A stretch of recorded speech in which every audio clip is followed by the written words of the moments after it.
Hello, I'm Anna Raimondi, coming to you from the Angel Cooperative in Ridgefield, Connecticut. Welcome to this episode of Talking to the Dead in Suburbia. Today, our guest is Lorna Byrne. Lorna has been seeing angels since she was a baby. She is an international #1 best-selling author. Her last two books have gone straight at the #1 place on the UK Sunday Times chart. She has more than 1 million readers around the world. Her books, Angels in My Hair, Stairway to Heaven, A Message of Hope from the Angels, and Love from Heaven, have been translated into 30 languages. So if you have not come across these books, you really should read at least all of them. Because she's an amazing author. Her energy comes through the books, and she teaches also how we can feel and connect. So welcome, Lorna. I'm so happy to have you here. Well, it's my pleasure. I'm actually delighted to be sitting here in Ireland, talking to you, who is probably, would it be 1 million miles away? I don't know, but the far side of the world. So it's very exciting, and to have all your listeners listening in as well. So I'm just looking forward to now having this chat with you and putting everything into the hands of all of the angels. Yeah, and that makes it all perfect and all right. So you've been seeing angels since you were a baby. How has that changed now that you're an adult? Has the communication changed? Do you feel it differently? How do you receive the communications? No, it hasn't changed at all. I can't see the world in the way you do. I can't imagine what it's like not to see the angels. One thing I can just say is, from the time I was born, I was seeing the angels, but I didn't know they were angels because I was only an infant. And I always remember that first time, that just lying in the cot and, reaching up there, trying to touch, which I believed was part of the family. And in a way, angels are part of our family. Um, it was just when I was I think maybe I was about 2 or 2.5, and I was playing with my little brother in front of the fire, and we were playing with blocks little wooden blocks my dad had made, and our hands touched, and it was like as if his hand went into mine and mine went into his, and it just all sparkled. And I remember bursting out laughing and feeling so much love and joy, all the wonderful good things. And it was then that the angels told me, you know, that they were angels and I was to keep it a secret, and who still to this day I call my little brother, um, who was playing with me in front of the fire. They told me that he had died as an infant. He died at 10 weeks, but yet he was playing with me in front of the fire about, 4 or 5 years of age. It's hard to say, he was way older than I was, and many a time, even right up to now, I would see him and at different ages, you know, and sometimes I would have seen him, when my mom would be asleep in the chair that used to be in front of that fire. She'd be fast asleep, and I would see him as an infant in her arms asleep. But you have to remember, I was only about 2 or 2.5, and this was all normal. I knew no difference. Um, But I think it's just, what would you say? It has touched people's hearts, and has helped people to remember that we're not just human beings, we're spiritual beings as well. We have a soul. My little brother was playing with me, and he knew how to play with the bricks. He was talking with me, and yet he had died at 10 weeks. That's wonderful. That's So again, I think that has always given people such comfort to know that their loved ones mm-hmm. aren't dead. It's only your body that dies. It's Right. your soul, sorry, my voice. your soul that lives, Yeah. and I think that's important to remember. We will all meet our loved ones when Hmm. the time comes, and they give us so many signs as well. We feel the presence of a loved one more in one sense than we would of an angel. Yes. And that's why I do what I do, so that people can understand that. So the angels told you to keep it a secret. When did they tell you that you could go public with this? Oh, gee whiz. Very late in life, they were always saying to me that, one day, Lorna, you will write about God and us. And, as a child, every time they would say that, and as I was growing, I just couldn't understand because I couldn't read or write. And even at that stage, as a child, I was considered retarded. I don't know if I'm even pronouncing the word. I'm severely dyslexic. So I think every child was, if you had any kind of disability in any way, any learning, especially, you were considered retarded. And I know they don't do that nowadays. But at that time in the 50s, they did. And, you know, they just kept reminding me as I grew, even a teenager, Lorna, one day you will write about God and us. And one very particular time I always recall, and I know I have written it in the book somewhere, is, when I was married and everything. And I had two little boys already, and I had my little daughter in the pram, and I was coming back home and walking up the lane, a busy mom like every mom, and I get a tap on the shoulder, and of course it was the Archangel Michael, and I always remember getting so annoyed with him. What do you want? I am busy. I'm a mom. Like, I don't have time for this, in that way. And he just said, I have a message for you. And I always remember my hands on the bars of the pram, as you're wheeling it, and they tightening, do you have to give me a message now to get home with the baby?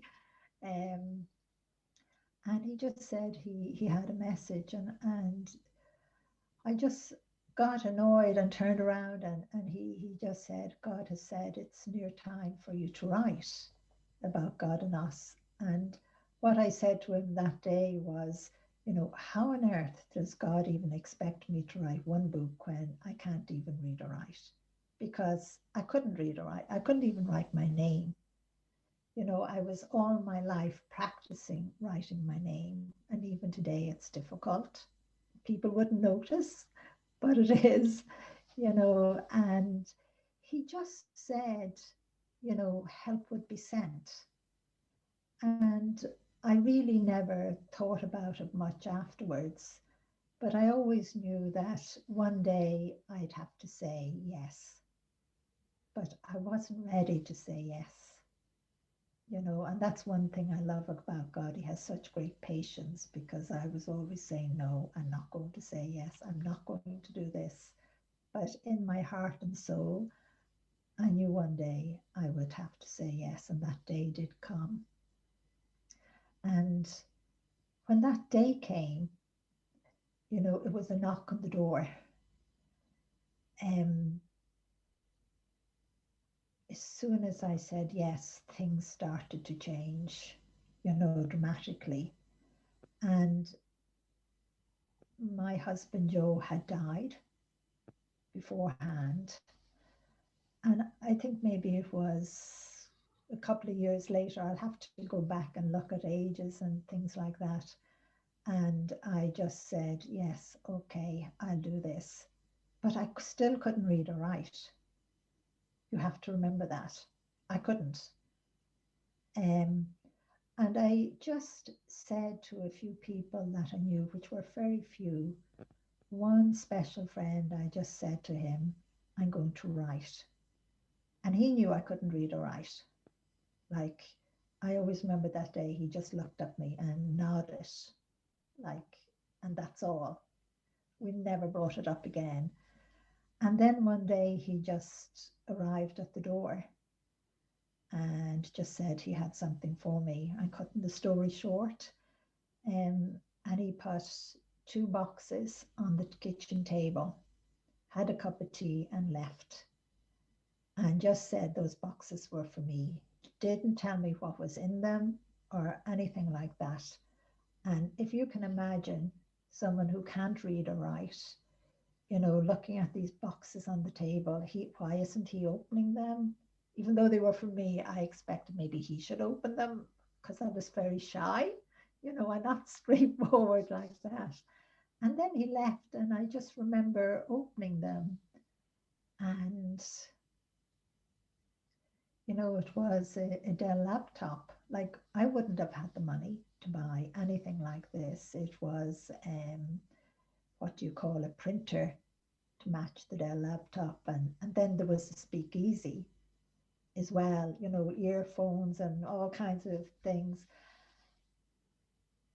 And I just had to smile and laugh and say, well, I don't know what God is up to beyond the angels, because I don't know what this is in that way.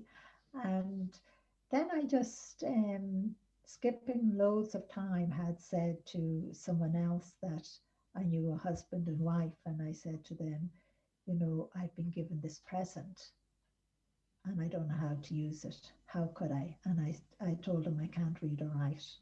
I'm severely dyslexic. And that man just worked a miracle. He just fixed it up. And whatever way he done it, he said, Lorna, you just press that one button. I'll mark the button for you, and you speak in and it'll print out for you. That's all you have to do. And then he showed me where I press another button to save it. And that's all you have to do. It's all there then. And that's what I do today. Like, if my computer or anything changes on it, I can't use it. I have to ring for help straight away. Where normally, maybe, you would have no problem, maybe, No, I would have but a if problem. anything happens, mine, it's crazy. And electric things seem to have a, what does my eldest son say? Keep mom out of the room. I don't want any of my equipment whacked up. Yeah. I think that happens around a lot of us who do any kind of Yeah, channeling or connecting with the other side yeah, because the energy is just so great. So Mary is considered the Queen of Angels. Do you also yes. see Mary coming through to you? Yes, on many occasions. I know I haven't written very much because I have to get permission from God to do so. Um, so I'm hoping that I will get permission over the next few years to do a little more on that. I know I have spoke of the Queen of Angels, Mary, in one of my books as well. Um, and to me, that was great comfort for me in that way.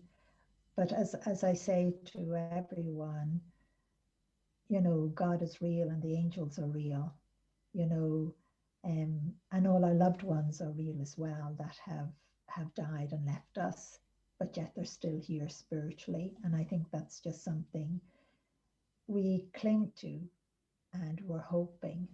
And all as I can do is tell you it's true.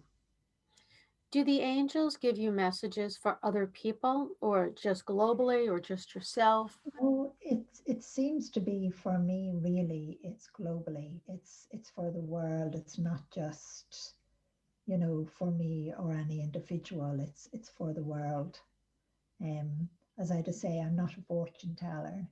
You know, I could I could know something about someone, but that's intruding. If God and the angels tell me something, if Our Lady told me something, that doesn't mean that I go and tell this person, Hmm. I know this about you, I know what's going to happen to you, because it was like, my husband Joe, and like with many other people, but I'll use my husband Joe as an example.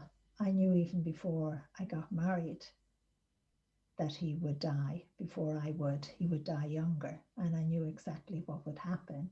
But I couldn't go to him and say, you're going to die again a certain age, and all of this is going to happen before. When you do that, you're stopping someone living their life because things could change. Hmm. God could change things. Right. And I'm not allowed to overstep those boundaries. Yeah, I totally agree with you. When I'm doing readings with people and they want to know the future, my answer is, I don't know. I mean, we have free will. You could decide to make a right or a left and Right. change everything I'm saying. And also, it's also the power of suggestion. You tell something to somebody and they believe it and they make it come true. And I don't think that's what anybody wants us Well, to do in this life. I don't think you should interfere in someone's No, life. Sometimes when somebody might be ill, I might say, you should go for, you know, go and see the doctor, complain about what you're complaining about, what's irritating that's you. not predicting. That's just helping. That's not predicting, no. That's just here, go to the doctor, will you please? Right. In that way. Well, Because I think we can all change the world in a positive way, in the sense of changing ourselves as well, so given and that's where we have to start. so given that we're in the middle of a pandemic, have the Yeah. angels given you any messages about what this is all about, why this is happening? Well, let's say, what way will I put this? We can't say, why is this happening? What is it all about? Because each and every one of us really know. We actually, the answer is inside of us. We have become so materialistic and selfish and mean, all those words you want to use, that we think life is really only about, all those material things, and we have forgotten the most important things in life itself. And one big thing that we have forgotten is our planet. All of that other life that we don't think is life, but it is life, you know, and I know we will get through this I can't say epidemic, um, but we have to change. And we all know that personally, yet a lot of us are in denial of it. And, our guardian angel and all of the angels are telling everyone in the world this all of the time, but it's hard for us, and my heart goes out to everyone. You know, I don't know how much we'll have to change, but I believe we will have to start to make big steps, and everyone has to play their part, not just our governments, not just the big companies, but I think the people of the world, and that's you and me. Hmm. We have to kind of push them to make the right decisions so that our children will have the beauty that we have around us, you know, that we don't destroy it all, um, so that we can live. It's like life is, what's the word, checking life. The balance has to be kept, and I believe we can keep the balance because God tells me, the angels tell me we can do it. Hmm. And we'll probably later on discover that all of this, even though our hearts have been torn apart with, God, the amount of people that have died because of it. But I do believe in the future we will see the miracle that's there, that's in disguise, miracle we can't see at the moment, Yeah, that is there. that's beautiful, and I'm happy that we have the angels behind us, pushing us forward in this. So, can you give anyone tips? Give my audience tips about how they can communicate with the angel realm. Um, well, let's say everybody that is listening, you know, believes in their guardian angel, but in a sense, you're doubting. You're saying, I do believe in my guardian angel, but every day you're looking for proof.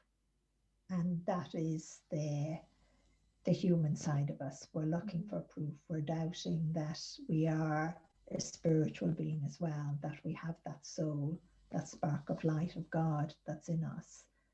Um, and that our guardian angel is there. It's the one angel that cannot leave you for 1 second. It's the gatekeeper of your soul. And the first thing I would say to everyone, you might be saying you believe, okay, but you are doubting slightly, like, because as I said, everyone is looking for proof. But try and take another step. Try and say to yourself, I will do my best not to doubt today. Every day say that. Today I won't doubt. No matter what happens on that day, no matter how good or how bad I feel, I won't doubt. I think that's a big step to take, but yet you can take it whatever size you want. And maybe every morning say good morning to your guardian angel. And I just say ask for a sign. And the most common sign is a feather. So I'm sure millions of your listeners have already received feathers. And a feather doesn't have to be white, it can be any color because it depends on the part of the world you're in or what birds are around. Or I always have to smile what feather an angel can get to float in your direction or to be in the place the angel wants it to be as well. It's not, you have to remember, angels are, creatures created by God. You know, they're not flesh and blood like us. They can't pick up a feather in the same way. They have to get it to move there somehow or get someone else to carry it unknowns to them and drop it there. And I have to smile because it was like the other day, myself, I was given out to the angels. I was saying, you know, sometimes you make it very difficult for the person to find the feather, for the feather to appear. And the next minute, when I was walking across the barn, I felt something sticking in my foot. And I said, what on earth is that? I thought it was a bit of, you know, something, that shouldn't be there. But you know what it was? A feather, a small little feather, only about that size. And what would you say? The pinprick it was giving me got my attention in that way. Um, so kind of help yourself to believe another little bit and ask for those signs. And sometimes, the most common sign grant you is a feather. But sometimes somebody, I would often say, asks for a flower, but sometimes they ask for a bunch of flowers. And that's even harder for the angels because they have to get someone to send you a bunch of flowers. And lots of us don't listen. No point saying you do listen, but lots of the times we Mhm. don't. You know, a thought comes into our head about Mary or John or somebody, maybe you haven't seen them in years, and for the last 6 months of the last year, their thought of them coming into your mind has been constantly. And it could be that you were to just pick up the phone and give them a call because they were looking for a sign of hope. Or maybe it was you were getting, that feeling and flowers for some reason, or send them something. You didn't know, it just hadn't dawned on you yet, maybe it was flowers. But a lot of the times we say no. We don't bother listen to what the angels are asking us because I suppose we're more focused on ourselves, so we miss it. Um, but that's what I would say. If a thought comes into your head, maybe give that person a ring, even if you weren't talking with them, even if you had a row with them years ago, but for some reason they're crossing your mind and they're still in this world. You could be saving their life by just making that call. It doesn't mean that you have to go out and have tea with them. It doesn't mean you have to become best friends. You're just ringing. And I think this virus is giving us a great opportunity to mend bridges, Yeah. but we're not taking that opportunity as much as we should. So maybe that would be a thought for everyone. So I'm telling everyone's guardian angel who will be listening to this, you know, put a thought into everyone's head to mend a bridge somewhere that is within their lives, whether it's an old friend or a family or a neighbor down the road, whatever. I also think the pandemic has slowed us down so that we're able to be more aware because we're not all caught up in the busyness of life and planning and going here and going there. Oh, Most of us there, are in our yes. homes, and so there's an awareness, a soul awareness, and an opening up to the spirit realm, whether it be angels or God or spirit guides or whatever it may be, because a lot of this is just slowing down, getting out of our minds and into our hearts. So that's, I think, a wonderful thing that has come out of this pandemic. Just a question: do the guardian angels choose us? Do we choose them? Does God choose them for us? How do we get our guardian angels? You would have got your guardian angel before you were conceived, when you were a soul in heaven. Your guardian angel was appointed to you. And what I call the Sea of Souls is where you met your guardian angel. And at the moment of conception, your guardian angel came with you, and was right there with you, whether you stayed or not, or even whether you were aborted or not. Um, your guardian angel is always your guardian angel and can never be anyone else's. Yeah, I love that. I love that there's that personal connection. So, given all that you do and the books that you've written, you've moved into writing children's books. Why did you decide to do that? Um, how can I answer that? It is just again something that the angels always said, one day, you'll write about God and us, but they told me as well I would write a children's book and to write more than one. Um, so again, it was when I said I was ready. God is always saying to me, why are you hiding from me? I do constantly. I say no constantly. Um, I give out constantly to God and the angels, as I told you, giving out to Archangel Michael on that day. Um, so the children's book, I suppose, came about because of things slowing down during this time. This is when it was written, and got it published as well.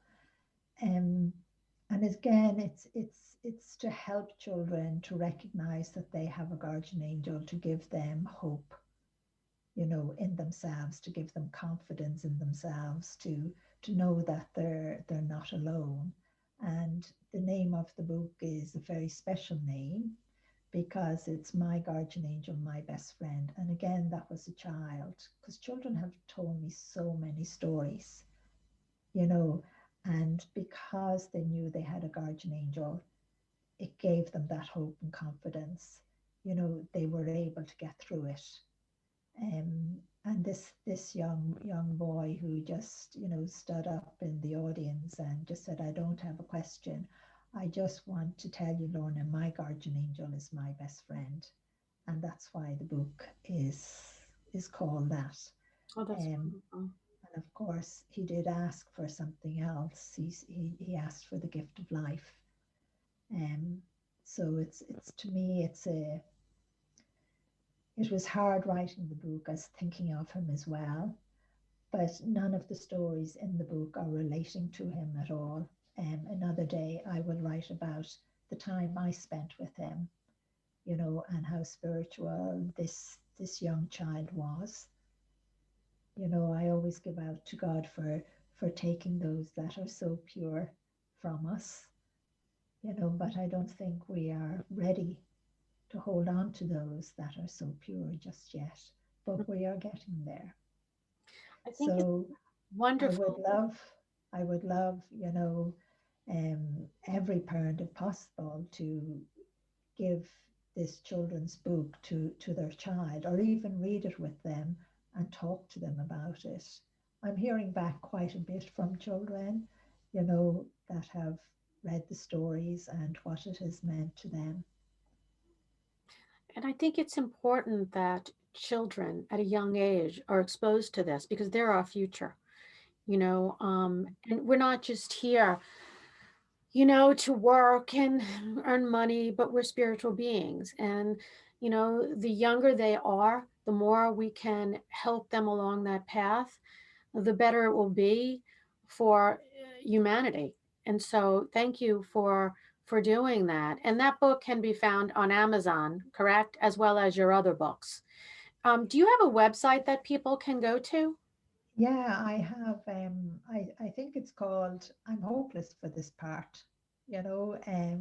I think if you look up Angel or you look up Lorna Byrne, you will find me as such. I always ask Pearl that, and I always forget what way should you say that. I can't put it You know what? together. It's just a matter of Googling. I'm sure it's Yes, wannaburn.com, because yes, that's something like the that. website. Yeah, so that people can find you. And when the pandemic is over, when you start, appearing, whether it's in Europe or whether it is here, they can come and be with you and hear you speak in person. But personally, I think Zoom is wonderful because it connects us. It does. It's absolutely great, and I'm myself so happy with it that I can talk to people like yourself, and that's so important to help to give others hope and belief that they have a guardian angel and they have a soul, and that God is real and that you don't just die and rot away in the ground. You live forever. Mhm. So we've got so much to learn and so much to do with our guardian angel to help us to make that contact stronger. And of course, all of the other angels that come and go, and even the souls of our loved ones that are in and around us all of the time, and yet they're in heaven. Sometimes I find that myself, an Irish word we would use would be boggling. That means how can they be in heaven and right here with me as well? But they are, and they're so beautiful, they're so perfect. Your loved one is, how would I say, is more than an angel ever could be because they're a soul. Yeah, I that. hope I'm not saying too much. No, I no, get no. I carried think that. away. No, I think that, and you say it so beautifully because it's true, and they're all around us, and they help us because that love never ever dies. So they're here Yeah, to teach us, to protect us, to help us feel, to continue to be in our lives. And it's just, that's such a feeling of that is unbelievable, that when you feel that and they're around and they haven't gone, it gives us hope to go on, the fortitude to go on, and to help calm us and to listen to them. They want us to listen and to communicate. I always say to people, just talk. You don't have to be saying the prayers over your religion. If you want to, sure, but you don't have to. Just have a conversation because they hear you and they hear your heart, and that's what's so important. It has yes. been absolutely wonderful speaking with you today. I thank you so much. Um, for all my listeners, I hope you enjoyed today's episode. If so, please like, share, and comment, and be sure to subscribe to our channel so you never miss an episode. You can go on Amazon. You can find Lorna's books. I mean, I absolutely love um, Feathers in My Hair. I think that's just a beautiful, beautiful book that should be on everybody's bookshelf. So if you haven't read that or her other books, pick them up. They really are very touching. And I thank you all for listening. And I thank you, Lorna, for being on today. God bless. Thank you.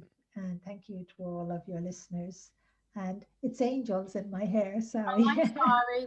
That's okay. The angels just said, correct it there, Lorna. And I said, okay, I will do that. But thank you to you and all of your listeners. And thank you so much and bless you all.